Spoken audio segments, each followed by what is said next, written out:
मित्रांनो, जसं की तुम्हाला माहीतच असेल की MPSC mains is equals to answer writing असं समीकरण आहे.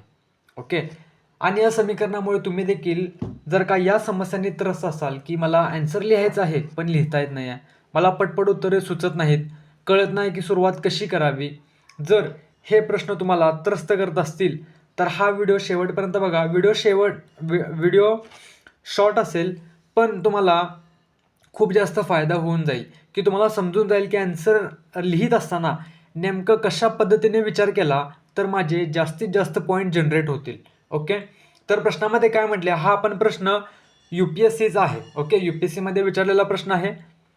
तर आपण पाहूया प्रश्नामध्ये काय म्हटले. बघा प्रश्नामध्ये काय म्हटले, has caste lost its relevance in understanding the multicultural Indian society, elaborate your answer with illustration. ठीक आहे. प्रश्न लांबलचक आहे, जसं तुम्हाला माहितीच असते की UPSCमध्ये 2-3 ओळीचे तर प्रश्न असतात. ओके. त्यातला आपण क्रक्स म्हणून हा इथं पार्ट ॲड्रेस करूया.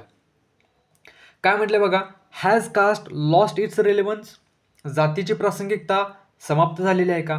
जर का बघा या प्रश्नाचं उत्तर तुम्ही देखील काही तोडक्या मोडक्या शब्दामध्ये लिहू शकता, पण आपल्याला व्यवस्थित स्ट्रक्चरमध्ये आन्सर लिहायचा आहे, जेणेकरून आपल्याला इतरांपेक्षा जास्त मार्क मिळतील. आता हे स्ट्रक्चर काय आहे तर तेच मी तुम्हाला या ठिकाणी सांगणार आहे.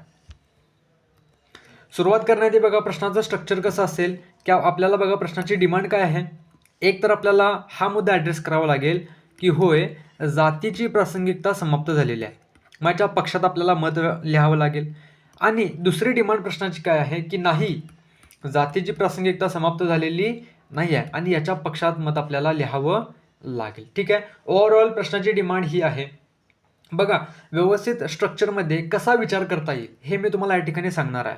ओके. जेणेकरून आपल्याला जास्तीत जास्त पॉईंट जनरेट होतील. व्हिडिओला शेवटपर्यंत पहा, तुम्हाला नक्की कळून जाईल की व्यवस्थित स्ट्रक्चरमध्ये कसा विचार करायचा. ठीक आहे. तर बघा कसा विचार करणं अपेक्षित आहे. बघा पहिला तर आपण पक्षात मत लिहूया की होय, जातीची प्रासंगिकता समाप्त झालेली आहे. मग आता तुम्ही काय करा, वेगवेगळ्या लेवलला विचार करा. कसा विचार करायचा बघा, एक मी तुम्हाला अप्रोच या ठिकाणी सांगत आहे, लेवल अप्रोच. ठीक आहे. लेवल अप्रोचमध्ये आपण काय करतो बघा की वेगवेगळ्या लेवलला जाऊन विचार करतो. आणि हा अप्रोच इतका महत्त्वाचा आहे की बघा तुम्हाला कारण विचारले जातात एक्झाममध्ये, परिणाम विचारले जातात, उपाय विचारले जातात. हे तिन्ही डायमेन्शन कव्हर करण्यामध्ये लेवल अप्रोच खूप खूप खूप उपयोगी पडतो. त्यामुळे हा अप्रोच व्यवस्थित समजून घ्या, तुम्हाला याचा खूप जास्त फायदा होणार आहे. तर बघा सुरुवातीला काय करणं अपेक्षित आहे बघा की इंडिव्हिज्युअल लेवलला विचार करा. पहिली लेवल कोणती, इंडिव्हिज्युअल लेवलला, की व्यक्तिगत स्तरावर मला असं काय दिसते जेणेकरून मी म्हणू शकतो की होय, जातीची प्रासंगिकता समाप्त झालेली आहे. मग आता बघा इंडिव्हिज्युअल लेवलला मला काय दिसते बघा, जात आधारित व्यवसायांची जागा जी आहे तर ती कौशल्य आधारित व्यवसायांनी घेतलेली आहे. बघा पूर्वी कसं होतं की जात आधारित व्यवसाय होते, बरोबर. आज तसं आहे का बघा की आज आपल्याला जात न विचारता आज आपल्याला कौशल्य विचारले जातात की बाबा तुझ्याकडं स्किल काय आहे हे मला सांग. बघा साधा विचार करा, तुम्ही IT सेक्टरमध्ये जॉबसाठी अप्लाय केलेला आहात, तुम्हाला तिथे जात विचारतील की तुम्हाला तुमच्याकडं काय स्किल आहे, तुम्हाला कोणते लँग्वेज येतात, तुम्हाला एखादी प्रोग्रामिंग येते की नाही येते हे विचारलं जाईल.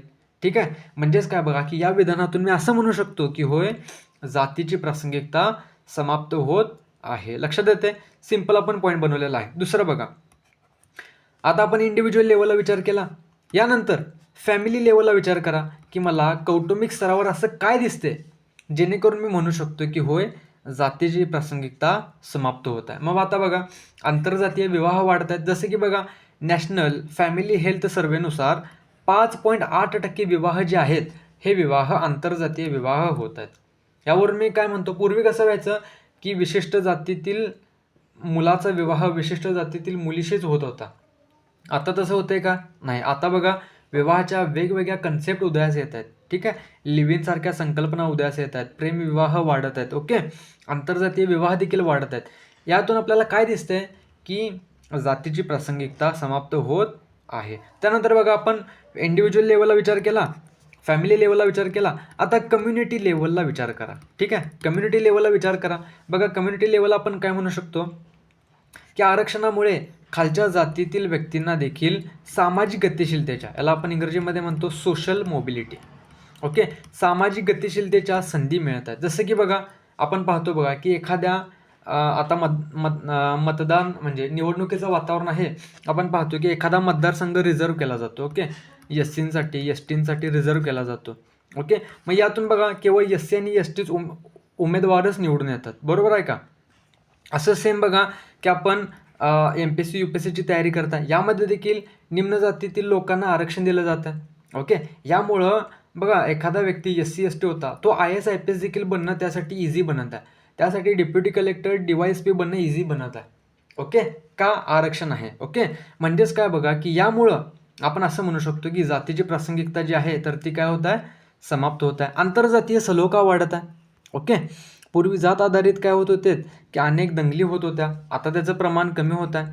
ओके, शैक्षणिक संस्थांमुळे भेदभावाची दरी कमी होते. आपण पाहतो बघा की डॉक्टर बाबासाहेब आंबेडकरांना शाळेमध्ये म्हणजे सर्वसामान्य विद्यार्थ्यांसोबत बसायला दिलं जात नव्हतं. ओके, ते कधी खिडकीत उभारून शिक्षण घ्यायचे, कधी शाळेच्या दारात उभारून त्यांना शिक्षण घ्यावं लागायचं. आता तसं होतंय का? नाही. आता आपण बघा सर्वजण एकत्र मिळून मिसळून बसतो, एकत्र शिक्षण घेतो. म्हणजेच यामुळे आपण यातून काय म्हणू शकतो की सामुदायिक स्तरावर देखील जातीची प्रासंगिकता समाप्त होत आहे. आता मला तुम्हाला एक सिंपल प्रश्न विचारायचा आहे की असा एखादा तरी पॉईंट मला असा दाखवा जो तुम्हाला माहीत नव्हता. जरी तुम्ही म्हणजे रेग्युलर जो एम-सी-क्यू टाईप एक्झामचा पॅटर्न होता, त्या टाईपची एक्झामची जरी तयारी करत असला, तरी देखील हे सर्व पॉईंट तुम्हाला माहीत होते. इवन सिम्पली तुम्ही व्यवस्थित ग्रॅज्युएशन देखील तुमचं केलेलं असेल, तरी देखील तुम्हाला हे सर्व मुद्दे माहीत होते. गरज काय माहिती आहे? गरज ही आहे की तुम्ही एक स्ट्रक्चरमध्ये तुमचा ॲन्सर बसवण्याची गरज आहे. ओके, आणि हेच स्ट्रक्चर मी तुम्हाला या ठिकाणी सांगत आहे. लक्षात येते? ओके, अगेन बघा की आता तर आपला प्रश्नाचा अर्धाच म्हणजे अर्धी डिमांड आपली फुलफिल झालेली आहे. ओके, दुसरी डिमांड काय आहे की नाही, अजून देखील जातीची प्रासंगिकता समाप्त झालेली नाही आहे. आता माझं हे विधान जस्टिफाय करण्यासाठी मला काहीतरी प्रूफ द्यावं लागेल. बरोबर आहे ना? मग आता सेम लेवलला विचार करा. इंडिव्हिज्युअल लेवलला मला असं काय दिसते, व्यक्तिगत स्तरावर मला असं काय दिसतंय जेणेकरून मी म्हणू शकतो की नाही, अजून देखील जातीची प्रासंगिकता समाप्त झालेली नाही आहे. जसं की बघा जात आधारित व्यवसाय अजून देखील आहेत. जसे की बघा 5 पैकी 4 व्यक्ती जे आहेत, ओके, 5 पैकी 4 सफाई कर्मचारी हे निम्न जातीतील आहेत.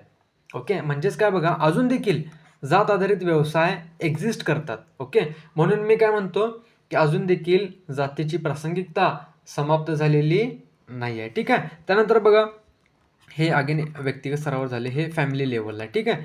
कौटुंबिक स्तरावर विचार करा. बघा कौटुंबिक स्तरावर अजून देखील 95% विवाह जे आहेत तर ते विवाह जाती अंतर्गतच होत आहेत. बघा जरी तुमच्याकडं कमी नॉलेज असेल तरी देखील तुम्ही एखादा फॅक्ट कसा फिरवायचा हे मी तुम्हाला या ठिकाणी सांगतो. बघा मागं आपण काय पाहिलं, 95% विवाह जे आहेत हे काय होत आहेत की जाती अंतर्गत होत आहेत. आणि या स्लाईडमध्ये आपण काय लिहिले बघा, 5% विवाह हे आंतरजातीय झालेले आहेत. म्हणजेच काय की सेम फॅक्ट आहे. 95% लोक जर का जाती अंतर्गत विवाह करत असतील तर याचा अर्थ काय आहे, उरलेले 5% लोकांनी काय केलेलं आहे की जातीच्या बाहेर जाऊन विवाह केलेले आहेत, आंतरजातीय विवाह केलेले आहेत. ओके, म्हणजेच काय की नॉलेज सेमच आहे, आपण त्याला काय केलं, आपल्या दृष्टीने आपण त्याला वळवलेलं आहे. ठीक आहे. ओके, आणि हेच स्किल डेव्हलप होणं गरजेचं आहे. हे जर का स्किल तुम्हाला डेव्हलप झालं तर तुम्हाला कमी नॉलेजमध्ये देखील तुम्हाला एम-पी-एस-सी मेन्समध्ये चांगले मार्क्स मिळतील.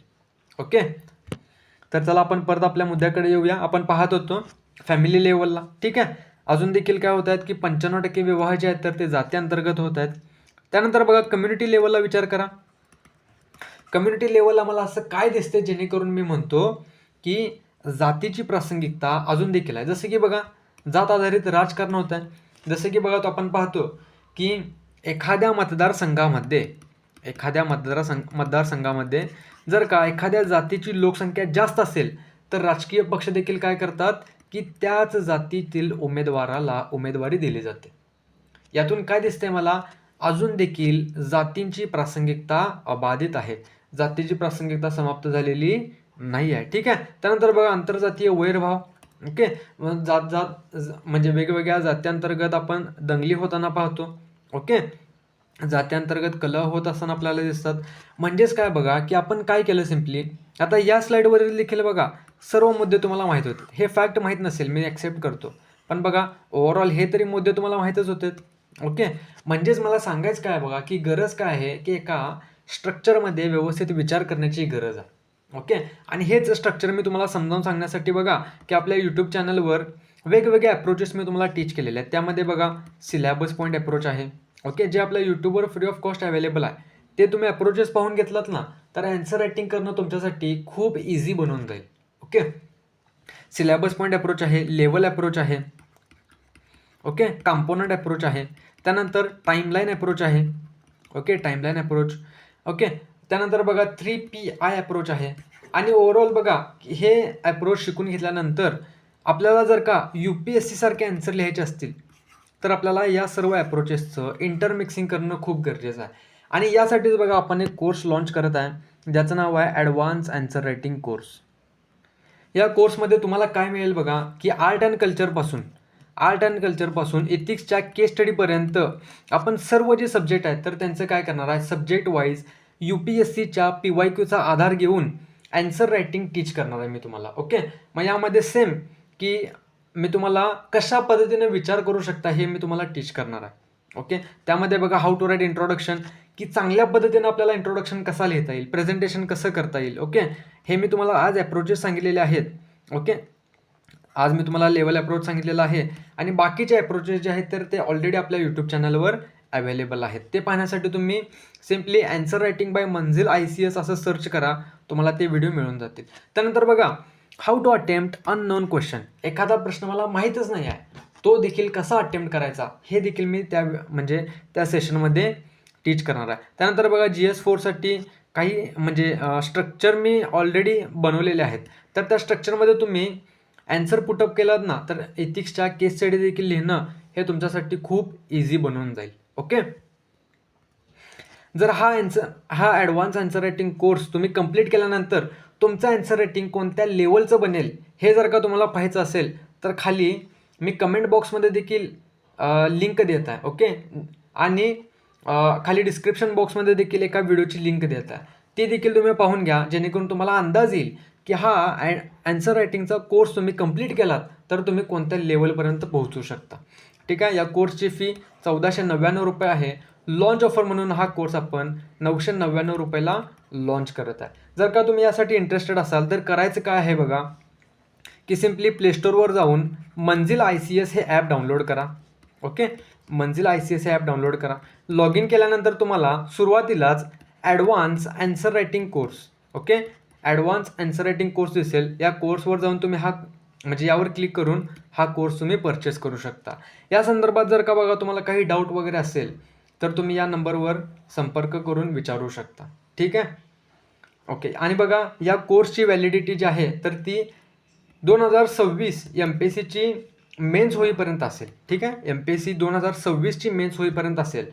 त्यानंतर इथून अजून पुढे मी तुम्हाला सांगतो बघा की जर का तुम्हाला कोर्स परचेस केल्यानंतर असं 5 दिवसामध्ये असं वाटलं की हा कोर्स का माझ्यासाठी सरांनी डेमो लेक्चरमध्ये तर खूप चांगल्या पद्धतीनं सांगितलेलं पण ॲक्च्युअलमध्ये या कोर्समध्ये तसं काहीच होत नाही आहे, तर मी तुम्हाला बघा 100% फी रिफंड करेन, तेही कोणताही प्रश्न न विचारता.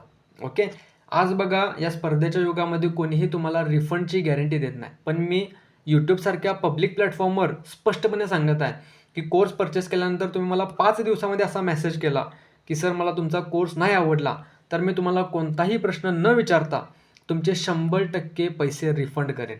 ठीक आहे, या गॅरंटीवरून तुम्ही अंदाज लावू शकता की हा कोर्स काय दर्जाचा असेल. Okay, thank you. या ठिकाणी थांबूया आपण. जर का तुम्हाला याबाबत डाऊट असेल तर तुम्ही या नंबरवर संपर्क करू शकता. कोर्स ऑलरेडी स्टार्ट झालेला आहे. तर भेटूया आपल्या ॲडव्हान्स आन्सर रायटिंग कोर्समध्ये. थँक्यू.